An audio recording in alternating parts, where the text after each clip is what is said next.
In 1903, Chicago built the safest theater in America, absolutely fireproof. It was a lie.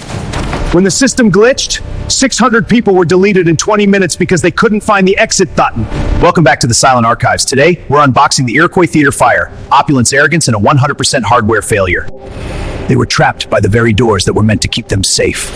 A total diagnostic breakdown. The arc is open. Fact 1 is locked and it's not opening. Let's go.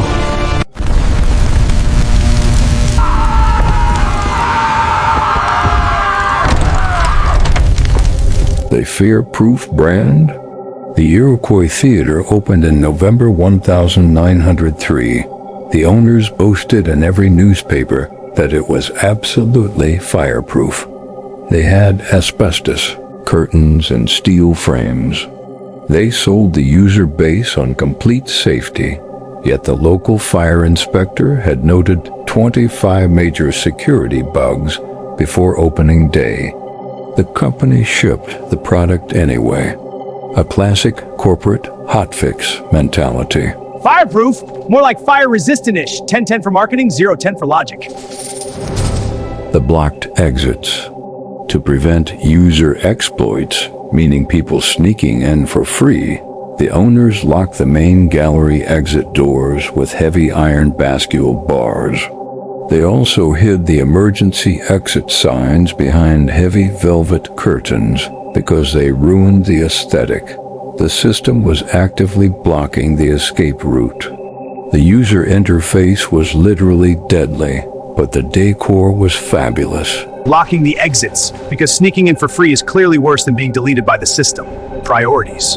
The stand-in inspector. The official fire inspector assigned to the Iroquois was the mayor's nephew. He gave the theater a passing grade without ever visiting the basement or the gallery. A corrupt software patch that everyone ignored. The system was already crashing, but the aristocracy was too busy clapping to notice the diagnostic lights flashing red. Nepotism, the preferred security protocol of the early 20th century. What could go wrong? The arc light glitch. During a second act musical number, an arc light sparked. This was the initial bug. A spark hit a muslin curtain. In a normal system, this would be a minor error. But the Iroquois had no fire extinguishers, no fire alarms, and no sprinkler system. The owners thought fireproof meant they didn't need a trash bin for sparks. No extinguishers? Why would you need those in a fireproof building? That's like buying insurance for a miracle. The asbestos lie.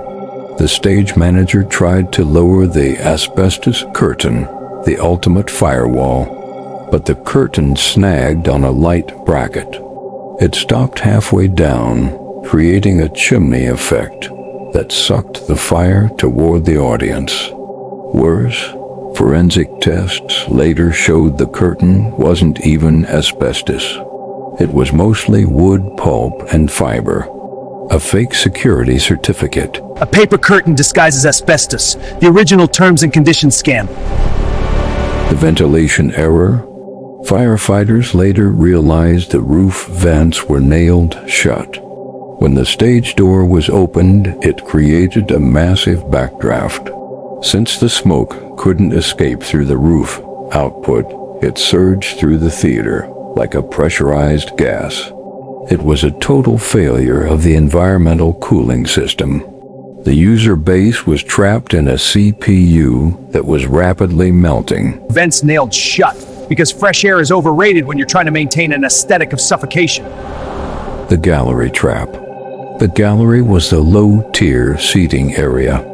To keep the standard users from mingling with the VIPs on the ground floor, the owners installed locked accordion gates.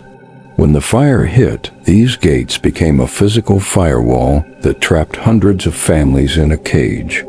It was a social class glitch that turned a theater into a prison. Classism as a security feature. Turns out the VIP experience includes not being locked in a cage. The Death Alley Massacre. Behind the theater was Death Alley. The iron fire escapes were improperly built and didn't reach the ground. As people rushed out, the heat from the windows below turned the metal escapes into frying pans. People were either boiled alive on the stairs or pushed to their deaths into the alley below. A total collapse of the hardware. Fire escapes that conduct heat. You can't write irony this dark. System error, complete to logic. The human bridge. In a desperate move, workers in the building across the alley pushed long planks toward the theater fire escapes. A human bridge was formed. Those who crossed it survived. Those who slipped became part of the crash log in the alley below. It was a peer-to-peer data transfer at the highest possible stakes. Walking a plank over an alley of fire. The most high-stakes platformer game in history. The locked bascule bars. Many victims were found piled 10 feet high against the main doors. Why? Because the doors opened inward. In a panic, the crowd pressed against the doors, making it physically impossible to pull them open. It was a UI flaw so fundamental it should have been caught in the beta test. Instead, it deleted 600 people. Inward opening doors in a public space. It's like a delete button that only works if you press enter first. The body count. The final count was 602, more than the Great Chicago Fire. Most were women and children. The city of Chicago went into a total system lockdown. All theaters were closed immediately. The archive shows that it takes a total database wipe for the admins to finally update the security protocols. 602 deleted users. But hey, the performance was absolutely lit, literally. The funeral trains. The tragedy was so massive that the city ran out of hearses. They had to use delivery wagons and trains to move the bodies. Chicago became a silent processing center. Every household in the city was connected to the glitch. The grief was a distributed denial of service, DDoS, on the city's mental health. When the hearse industry hits a bottleneck, you know the system crash was catastrophic. The legal cover-up. Despite 602 deaths, not a single person went to jail. The owners used legal patches and political connections to shift the blame. They claimed it was an act of God rather than an act of bad engineering. It's the ultimate corporate terms of service update. We are not responsible for any total loss of life. 600 dead and 0 jail time. The legal system's Incognito Mode worked perfectly for the rich. The birth of the panic bar. The only patch that came out of this disaster was the invention of the panic bar. You see them on every exit door. Today, the horizontal bar you push to open. It was designed specifically so that a crowd's pressure would open the door instead of locking it. A hardware update written in blood. The panic bar, a simple fix that took 600 lives to discover. Talk about a slow update cycle. The asbestos revolution. After the Iroquois, Fireproof became a legal standard, not just a marketing buzzword. The archive shows that true asbestos curtains finally became mandatory. We started taking the firewall seriously, but only after the previous version of the system had burned to the ground. Now we use real asbestos, which, as we know from Fact 14, is its own separate industrial horror. The silent survivors. Many survivors never spoke of that day. They carried the memory leak for the rest of their lives. The psychological fragmentation of a theater fire survivor is a specific kind of trauma, one where you can never sit in a dark room again without looking for the exits. The glitch lives in the hardware of the mind. Post-traumatic system lag, the archive's favorite long-term side effect. The Death Alley Ghost. To this day, people in Chicago claim Death Alley behind the Oriental Theater, built on the Iroquois site, is haunted. They hear the sound of a crowd when no one is there. In the silent archive, Ghosts are just cached data, remnants of a system that wasn't allowed to shut down properly. Haunted alleys. Because even the archive's cloud storage has some corrupted files. The lights of Chicago.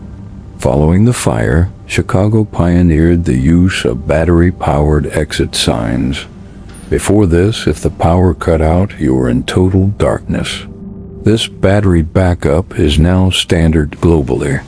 It's a fail-safe that ensures even during a crash, the user can still see the path to the log out button. Glowing exit signs. A lighthouse for when the theater becomes a tomb. Very helpful. The arrogance of design. The Iroquois fire remains the deadliest single-building fire in U.S. history. It stands as a warning about over-engineering the aesthetic. When the UI is more important than the kernel, people die. The archive records every time a designer chooses pretty over functional. Aesthetic over function. The motto of every company that eventually ends up in the archive. The Iroquois Theater. Proof that arrogance is the most flammable thing in the archive. 602 users were deleted trying to find an operating system that made sense. The memory never fades. The file is open. The warning is clear. Don't trust the Fireproof label. Always check the exits. Stay curious, stay fireproof, and maybe just sit near the back. Just a suggestion. The Iroquois Theater. Proof that arrogance is the most flammable thing in the archive. Modern fire codes exist because 600 users were deleted trying to find an operating system that made sense. The memory never fades. Comment below, what's a safety feature you secretly don't trust? I'm reading the archive files now. Like to open the emergency door. Subscribe to keep the archive from glitching. Don't get trapped. Vaulting this file. Stay curious, stay fireproof. See ya.